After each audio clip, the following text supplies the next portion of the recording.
As everybody knows, we got a new Scream movie coming out in January. So what does Ghostface want from Sidney Prescott this time? What is the motive going to be? That's what we're going to be discussing here today on What's your favorite scary movie? I told you not to hang up on me. Since Scream 5 has been announced, us fans have been given a lot of time to theorize and speculate on what is going to take place in the Scream 5 movie, and a topic that's been going around recently is what does Ghostface want from Sidney this time? What is the motive going to be? The motive in each and every one of these movies has had a lot to do with revenge. Starting off with Billy Loomis, he solely started going after Sidney just because his mom or his dad cheated with Sidney's mom, causing his mom to abandon him. That is his only reason for going after Sidney, and Stu Macher is just this pure pressured teenager that Billy convinces to go and do these murders with him. Now, in Scream 2, the killers end up being Billy Loomis's mom, and she is solely going after Sidney Prescott just because Sidney Prescott murdered her son, and her accomplice is, again, just this peer pressure dude who is insane that he just wants to blame it on the movies, and we all know what happens to Derek. He ends up getting shot up by Mrs. Loomis. And in Scream 3, it ends up being the long-lost brother who apparently ended up orchestrating the whole entire thing, starting off with the first movie. Now, if you guys don't know, there was an unused script that Kevin Williamson had for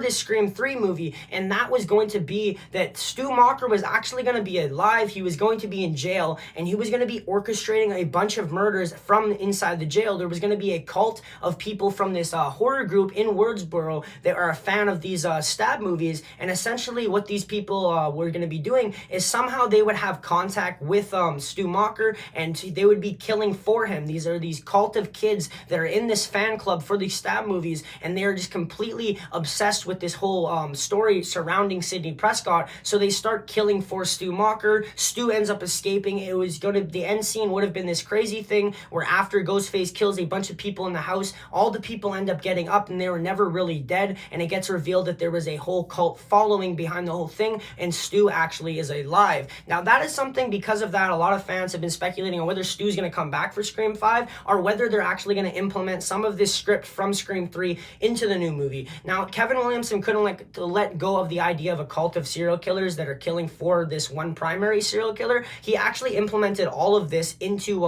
a show called The Following that stars with Kevin Bacon. It's a fantastic show. I watched the first season. It is really good, and everything that was going to be in Scream 3, it metamorphed into The Following. It is actually insane to see what would have happened. If you guys watch The Following, you guys will see what I mean. It's insane, and I really hope that they at least implement some of the aspects from his unused script into this new movie. I think that would be really awesome. There's a big possibility for Stu Macher being alive. There's also been a lot of theories on Stu Macher having a brother, and I'm for that theory. I believe that could be a possibility as well as Billy's love child and stuff. Now, the thing with Scream 4 is after Kevin Williamson, he wasn't able to write Scream 3. So in Scream 4, he actually because the motive for Scream 3 was the reason why these cult of Woodsboro kids were going after Sidney and killing for Stu Macher is they wanted to just top the story. That's all they wanted to do, was just become the more famous one. And that is the reason why in Scream 4, Jill's motive is she just wants to be famous. That is the only reason why she wants to kill Sidney, is because she wants revenge, because her whole family just talked about Sidney her whole life, and she wants to top her story and become famous. So that is legit her only reason. That metamorphed into Scream 4 because Kevin Williamson, again,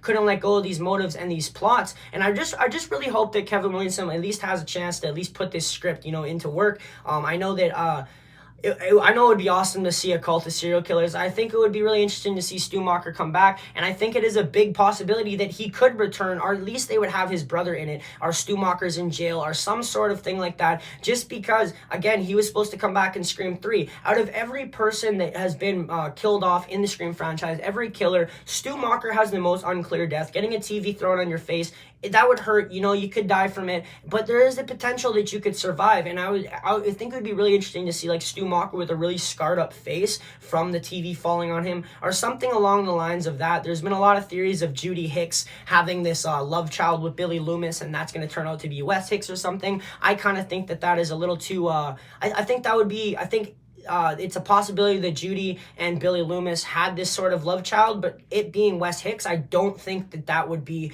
who would be the love child. I think it's too obvious to think that a name that's attributed to Wes Craven would be the killer. I think that's just something that us fans are going to kind of look at and expect. But then again, Scream likes to double whammy us, where they go like, you've known the whole time, but you started doubting yourself. Like with Bill, like if you guys really I've watched the first Scream movie, I would say like almost 130 times. Call me a psycho, but like I just love the shit out of that movie. And one thing I really notice is they completely are pointing at Billy the whole entire time, but then they make you start to second guess yourself. That is something that in this documentary Scream the Inside Story, they talked about this a lot, that they wanted to make you second guess yourself. So they wanted to almost throw the answer right in front of you. Like, it's clearly this guy that's acting very suspicious. It's clearly him. There's scenes where he's like, after he kills Tatum, he goes up to Stu and he kind of like raises his eyebrows up, like giving him like the hint that, yeah, I just took her out, she's dead. Like, they completely are telling you that it's Billy Loomis the whole entire film, but then they start making you second guess yourself. And that is something I just completely love. They want to just throw it in your face that, like, you were right the whole entire time, but you just started second guessing yourself. You didn't trust your gut. Now that is something I just really love. I know that they said that there's a lot of Easter eggs in this movie, and I think the motive for this movie has to be something different. Revenge is something I've always liked, the revenge motives, but if they made the motive something other than revenge, I don't know what it could be, because revenge plays such a big part in these motives on why they go after Sidney. Because if they don't have a motive like revenge, or like they knew Sidney from some sort of previous experience, it's like, why? What is the point in them hunting Sidney down? Unless the person is just a deranged serial killer. I would love to see Stu Macher return. I would honestly not mind seeing Judy Hicks, not as a primary killer, but seeing her as like a secondary killer, like as the accomplice. I think that would be interesting.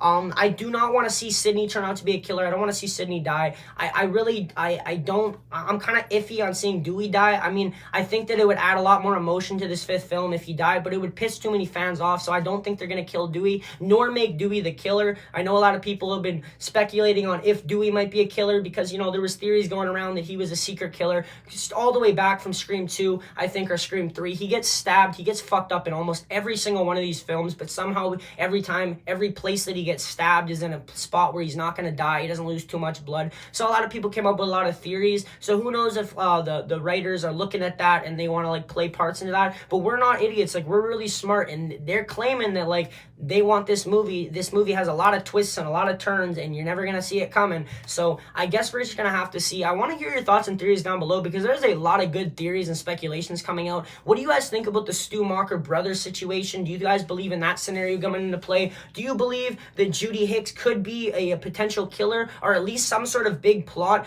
or a big detail in this plot? Because I just don't understand why Judy Hicks is casted in this. She wasn't that likable of a character in Scream 4.